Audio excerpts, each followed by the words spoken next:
মাধ্যমিক পরীক্ষা চলছে আর তারই মধ্যে ফের প্রশাসনিক বিধিনিষেধ ভাঙলেন শাসক দলেরই একজন বিধায়ক। তারস্বরে মাইক বাজিয়ে সভা করলেন জয়নগরের তৃণমূল বিধায়ক। আজকের এই সভাটা যিনি পরিচালনা করছেন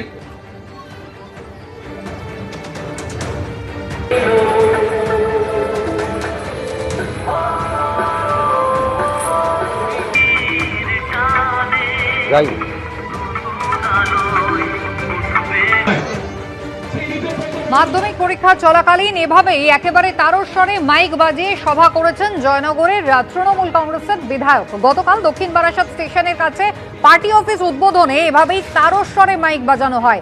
বিধায়কের ভূমিকায় সরব হয়েছেন তাঁরই দলের জেলা পরিষদ সদস্য। পাল্টা বিজেপি কটাক্ষ করছে ক্ষমতায় আছে বলে মাধ্যমিক পরীক্ষা চলাকালীন শব্দবিধিও মানে না শাসক দল। যদিও বিধায়কের কোনো প্রতিক্রিয়া কিন্তু এখনো পাওয়া যায়নি।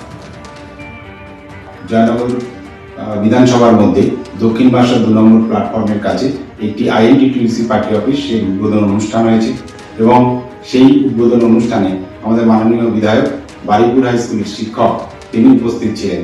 কিন্তু এই মাধ্যমিক পরীক্ষার সময় মাইক বাজিয়ে কেন সভা করা হলো, যাদের অসুবিধা হয়েছে তাদেরকেই বলে রাখি যে আমাদের দল এটা সমর্থন করে না যে এই মাধ্যমিক পরীক্ষার সময় তারস্বরে মাইক বাজিয়ে এরকম কোনো প্রোগ্রাম দল সমর্থন করে না। কিন্তু যিনি করেছেন তিনি বলতে পারবেন কেন করেছেন, একজন শিক্ষক হিসাবে তার কাছেই প্রশ্ন করলে ভালো হবে। এটা আমরা অত্যন্ত নিন্দা জানাই, ধিক্কার জানাই, আর দল নিশ্চিতভাবে এটাকে কখনোই সমর্থন করে না। তৃণমূল মানেই শিক্ষা বিরোধী, তৃণমূল মানেই শিক্ষিত মানুষ গেলেও সেখানে অশিক্ষিতের সমাহার ঘটায়, তার আজকে একটা প্রমাণ পেলাম। তাদের একটা পার্টি অফিস উদ্বোধনকে কেন্দ্র করে তাদের সমস্ত সংগঠনের মিলিত প্রচেষ্টায় এক তারস্বরে মাইক বাজানো। এখন কিন্তু মাইক বাজানোর নিষেধ আছে, কোর্টের নির্দেশ। মাধ্যমিক পরীক্ষা চলছে, সেখানকার মধ্যমণিকে শিক্ষক বিধায়ক, জয়নগরের বিধায়ক, তিনি পেশায় শিক্ষক, তার উপস্থিতিতে এই পরিস্থিতি। অর্থাৎ যত শিক্ষিত মানুষ হোক, তৃণমূল করলেই শিক্ষার কোনো মান থাকবে না। আসলে আপনি জানেন ছেলেমেয়েরা পড়াশোনা শিখে করবে কি? আমরা তো কিছু দেবো না, করতে করার মতো কিছু পরিস্থিতি নেই, তাই শিক্ষার কোনো দাম নেই। ফের দক্ষিণ 24 পরগনায় উদ্ধার হলো আগ্নেয়াস্ত্র। কুলতলির দেউলবাড়িতে উদ্ধার হয়েছে একটি আগ্নেয়াস্ত্র, 2 রাউন্ড গুলি ও একটি ধারালো অস্ত্র। গ্রেফতার করা হয়েছে দুজনকে। দক্ষিণ দিনাজপুরের গঙ্গারামপুরে উদ্ধার করা হয়েছে 2টি আগ্নেয়াস্ত্র ও 2 রাউন্ড গুলি। পুলিশ গ্রেফতার করেছে 2 যুবককে।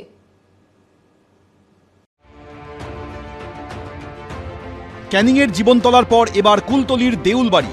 ফের দক্ষিণ 24 পরগনায় উদ্ধার হলো আগ্নেয়াস্ত্র। পুলিশ সূত্রে খবর, শনিবার রাতে গোপন সূত্রে খবর আসে কুলতলি থানার দেউলবাড়ি এলাকায় ডাকাতির উদ্দেশ্যে জড়ো হয়েছে বেশ কয়েকজন দুষ্কৃতী। সেখানে হানা দিয়ে আগ্নেয়াস্ত্র সহ গ্রেফতার করা হয় দুজনকে। ধৃতদের কাছ থেকে উদ্ধার হয়েছে একটি আগ্নেয়াস্ত্র, 2 রাউন্ড গুলি ও একটি ধারালো অস্ত্র। ঘটনায় গ্রেফতার করা হয়েছে মহাদেব তাঁতি ও আবুসোনা মোল্লা নামে দুজনকে। ধৃতরা কুলতলিরই বাসিন্দা। দুজনকে পাকড়াও করা হলেও কয়েকজন দুষ্কৃতী পালিয়ে যায় বলে পুলিশ সূত্রে খবর। ডাকাতি নাকি অন্য কোনো উদ্দেশ্য ছিল দুষ্কৃতীদের, খতিয়ে দেখা হচ্ছে। অন্যদিকে একই ঘটনা ঘটেছে দক্ষিণ দিনাজপুরের গঙ্গারামপুরে। গোপন সূত্রে পাওয়া খবরের ভিত্তিতে 2 জায়গায় অভিযান চালিয়ে 2টি আগ্নেয়াস্ত্র ও 2 রাউন্ড গুলি উদ্ধার করেছে পুলিশ। এখানেও গ্রেফতার করা হয়েছে দুজনকে। ধৃতরা হলো নিরঞ্জন দাস ও প্রীতম দাস। নিরঞ্জনের বাড়ি গঙ্গারামপুর থানার সাহাপাড়া এলাকায়, আর প্রীতমের বাড়ি গঙ্গারামপুরের জ্যোতি বসু রোড এলাকায়। পুলিশ সূত্রে খবর, ধৃতদের জিজ্ঞাসাবাদ করে বেআইনি অস্ত্র ব্যবসার সঙ্গে কোনো যোগসূত্র রয়েছে কিনা তা খতিয়ে দেখা হচ্ছে। সুকান্ত দাস, চঞ্চল মজুমদার, এবিপি আনন্দ।